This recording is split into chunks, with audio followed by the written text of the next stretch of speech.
Welcome to ട്രൈഡൂട്ട്. നമുക്ക് വരുന്ന ആഴ്ചയിൽ ഗോൾഡിന്റെ പ്രൈസ് മൂവ്മെന്റ് അനാലിസിസ് ഒന്ന് നോക്കാം. അതിനുവേണ്ടി വീക്കിലി ചാർട്ടാണ് എടുത്തിരിക്കുന്നത്. വീക്കിലി ചാർട്ടിൽ പ്രധാനപ്പെട്ട കുറച്ച് ഏരിയാസ് മാർക്ക് ചെയ്യുന്നുണ്ട്. ആദ്യമായിട്ട് മാർക്ക് ചെയ്യുന്നത് ഈ ഒരു ക്യാൻഡിലിന്റെ ഹൈനെയാണ്. ഈ ഒരു വീക്കിലി ക്യാൻഡിലാണത്. ആ ക്യാൻഡിലിന്റെ ഹൈ എന്ന് പറയുന്നതിന്റെ പ്രൈസ് വരുന്നത് 3172.897 ആണ്. അതുപോലെ തന്നെ മറ്റൊരു വീക്കിലി ക്യാൻഡിലെ ലോയിനെ മാർക്ക് ചെയ്യുന്നുണ്ട്. അതിന്റെ പ്രൈസ് 3196.973 ആണ്. ഈ രണ്ട് ലൈനിന്റെയും മിഡിലായിട്ട് ഒരു FEG ഉണ്ട്. അപ്പൊ അതുകൊണ്ടാണ് ഈ രണ്ട് ലൈനെയും അതുപോലെ തന്നെ മാർക്ക് ചെയ്ത് വെച്ചിരിക്കുന്നത്.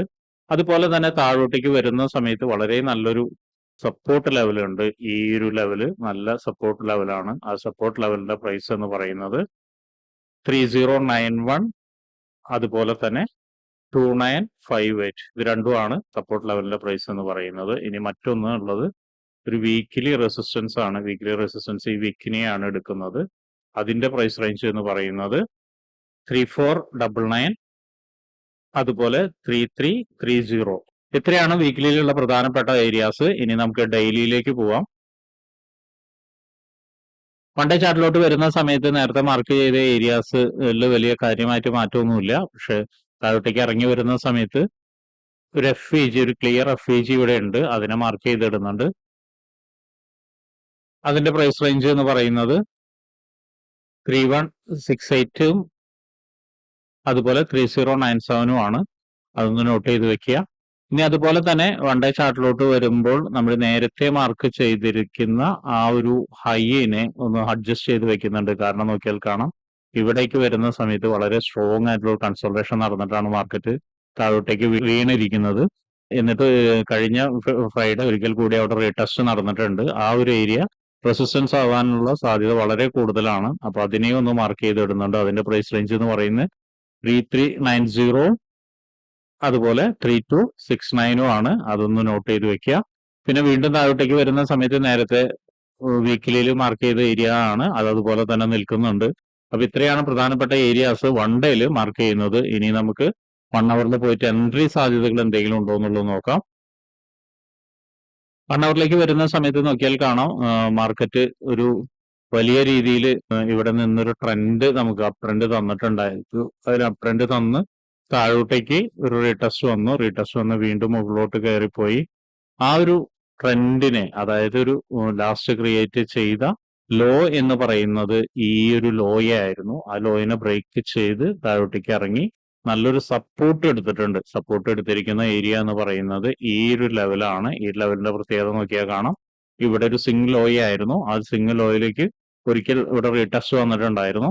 വീണ്ടും ഒരിക്കൽ കൂടി റീടെസ്റ്റ് വന്ന് നല്ല സപ്പോർട്ട് എടുത്ത് മുകളിലോട്ട് പോയിട്ടുണ്ട്. മുകളിലോട്ട് പോയിട്ട് ഇപ്പൊ മാർക്കറ്റ് നിൽക്കുന്ന ഏരിയ എന്ന് പറയുന്നത് ഒരു നല്ല റെസിസ്റ്റൻസ് ഏരിയയിലും കൂടിയാണ്. അവിടെ നിന്ന് വലിയൊരു ക്യാൻഡില് വീണിട്ടുണ്ട്. ഒന്ന് സൂം ചെയ്ത് കാണിച്ചു തരാം. അതിനു മുന്നേ ഈ പ്രധാനപ്പെട്ട ഏരിയാസിന്റെ പ്രൈസ് റേഞ്ച് ഒന്ന് നോട്ട് ചെയ്ത് വെക്കുക. 3260 ആണ് റെസിസ്റ്റൻസിലുള്ളത്. അതുപോലെ തന്നെ 3284, ഇത് രണ്ടും റെസിസ്റ്റൻസിലുള്ളതാണ്. അതുപോലെ തന്നെ സപ്പോർട്ടിലുള്ള പ്രൈസ് 3192, അതുപോലെ 315 ആണ്. അപ്പോൾ ഇതൊന്ന് നോട്ട് ചെയ്ത് വെക്കുക. ഇനി നമുക്ക് എൻട്രി സാധ്യതകളെ കുറിച്ചിട്ടൊന്ന് നോക്കാം. എൻട്രി സാധ്യത എന്ന് പറഞ്ഞാൽ നേരത്തെ പറഞ്ഞ പോലെ തന്നെ ഈ ഒരു ലെവൽ, വളരെ സ്ട്രോങ് ആയിട്ടുള്ള റെസിസ്റ്റൻസ് ലെവലിൽ നിന്ന് മാർക്കറ്റ് താഴോട്ടേക്ക് ഇറങ്ങി വന്നിട്ട് വീണ്ടും ഒരിക്കൽ കൂടി ഇവിടെ ഒരു സപ്പോർട്ട് ക്രിയേറ്റ് ചെയ്തിട്ടുണ്ട്, മൈനർ സപ്പോർട്ട് ക്രിയേറ്റ് ചെയ്തിട്ടുണ്ട്. അവിടെ നിന്ന് മുകളിലോട്ട് പോകാനുള്ള ഒരു ശ്രമമാണ് നടത്തുന്നത്. ഒരു ബൈ എൻട്രി എന്ന് പറയുന്നത് ആക്ച്വലി ഈ ഒരു ലെവലിന്റെ മുകളിലാണ് ബൈ എൻട്രി വരാനുള്ള സാധ്യത ഏറ്റവും കൂടുതൽ കാണുന്നത്.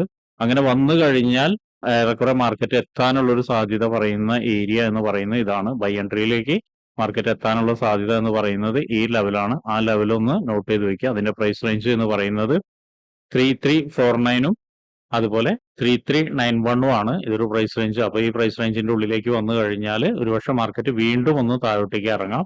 താഴോട്ടേക്ക് ഇറങ്ങുകയാണെങ്കിൽ ഒരു സപ്പോർട്ട് എടുക്കാനായിരിക്കും വരിക. അങ്ങനെയാണെങ്കിൽ മിക്കവാറും എടുക്കുന്ന ഒരു സപ്പോർട്ട് എന്ന് പറയുന്നത് ഈ ലെവലാണ്. ഈ ലെവലൊന്ന് നോട്ട് ചെയ്ത് വെക്കുന്നത് നന്നായിരിക്കും.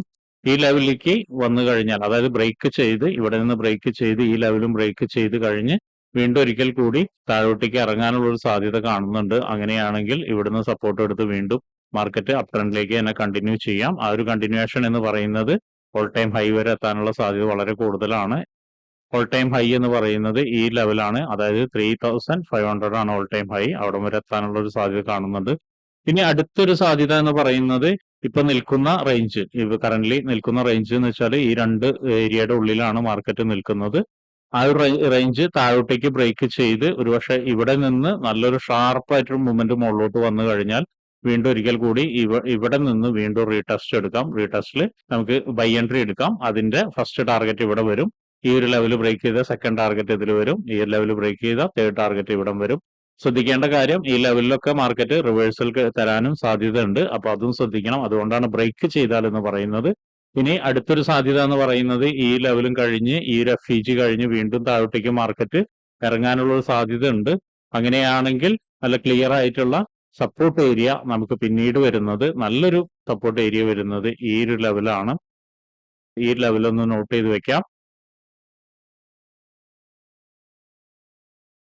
ആ ലെവലിന്റെ പ്രൈസ് റേഞ്ച് വരുന്നത് 3055, അതുപോലെ തന്നെ 3015 ആണ് വരുന്നത്. അപ്പൊ ഈ ഒരു ലെവലും നോട്ട് ചെയ്ത് വെക്കുക. അപ്പോൾ ഈ പറഞ്ഞ ഏരിയാസിലൊക്കെ മാർക്കറ്റ് വരുന്ന സമയത്ത് എങ്ങനെ ബിഹേവ് ചെയ്യുന്നു എന്നുള്ളത് നോക്കിയതിന് ശേഷം ട്രേഡ് എടുക്കാൻ ശ്രമിക്കുക. അറ്റ്ലീസ്റ്റ് ചെറിയ ടൈം ഫ്രെയിമിലേക്കൊക്കെ പോയി കഴിഞ്ഞതിന് ശേഷം ഒരു സ്കാൽപ്പിംഗ് എങ്കിലും കിട്ടാനുള്ള സാധ്യത വളരെ കൂടുതലാണ്. അപ്പോൾ ആ ലെവലുകൾ കൃത്യമായി മാർക്ക് ചെയ്ത് അവിടേക്ക് മാർക്കറ്റ് വരുന്ന സമയത്ത് നല്ല ട്രേഡുകൾ എടുക്കുക. ബ്ലൈൻഡ് ആയിട്ട് ഒരിക്കലും ട്രേഡ് എടുക്കാതിരിക്കുക. അപ്പൊ ഇങ്ങനെയുള്ള കാര്യങ്ങളൊക്കെ നിങ്ങൾക്ക് പഠിക്കാൻ താല്പര്യമുണ്ടെങ്കിൽ ട്രേഡ് റൂട്ടുമായിട്ട് ബന്ധപ്പെടാം. അത് ഫ്രീ ആയിട്ട് ഫ്രീങ്ങിന്റെ കാര്യങ്ങളൊക്കെ നിങ്ങൾക്ക് പഠിക്കാവുന്നതാണ്. അതിനു വേണ്ടിയിട്ട് ഈ വീഡിയോയുടെ ഡിസ്ക്രിപ്ഷനിൽ ഒരു ഗൂഗിൾ ഫോം കൊടുത്തിട്ടുണ്ട്. ആ ഗൂഗിൾ ഫോം കൃത്യമായി വായിച്ച് അതിലുള്ള കണ്ടീഷൻസ് ഒക്കെ ഓക്കെ ആണെങ്കിൽ മാത്രം ഫിൽ ചെയ്യുക. അതോടൊപ്പം തന്നെ ഡിസ്ക്രിപ്ഷനിലുള്ള വാട്സപ്പ് ചാനലിൽ നിങ്ങൾക്ക് ജോയിൻ ചെയ്യാവുന്നതാണ്. അവിടെ ട്രേഡ് റൂട്ടിന്റെ അപ്ഡേറ്റ്സ് ലഭിക്കുന്നതാണ്. അപ്പൊ എല്ലാവർക്കും ഇന്നൊരു പ്രോഫിറ്റബിൾ ഡേ ആവട്ടെ എന്ന് ആശംസിക്കുന്നു.